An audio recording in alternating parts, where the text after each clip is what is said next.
আজকে আমরা তিনজন মিলে একটা ছোটখাটো ফিস্টি করলাম। আর এইটাই কি এটা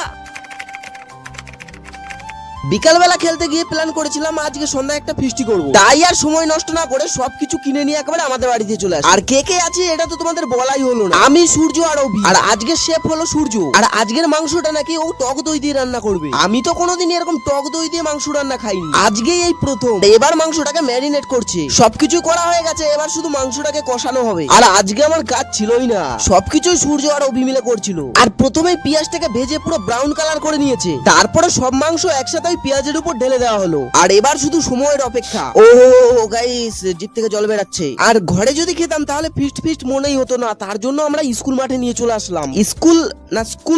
আর আনবক্সিং করার পরে যে গন্ধটা বেরালো না গাইস। আর এখন আমি লাল জলের বোতল খুলছি। এই উল্টা পাল্টা কিছু পাবো না, এটা কিন্তু থামস আপ। 3টে গ্লাস নিয়ে মাপ মতো আমি ঢেলে দিলাম। আর সবার প্রথমেই মাংসটা আমি টেস্ট করছি। আর সত্যি খেতে খুব ভালো হয়েছিল, কিন্তু আমি খেয়ে বলেছিলাম না সেরকম তো হয়নি। তো তোমরাও এইভাবে মাংস রান্না করে খেতে পারো। আর তোমরা আমার চ্যানেলটাকে সাবস্ক্রাইব করছো না, প্লিজ সাবস্ক্রাইব করে দাও।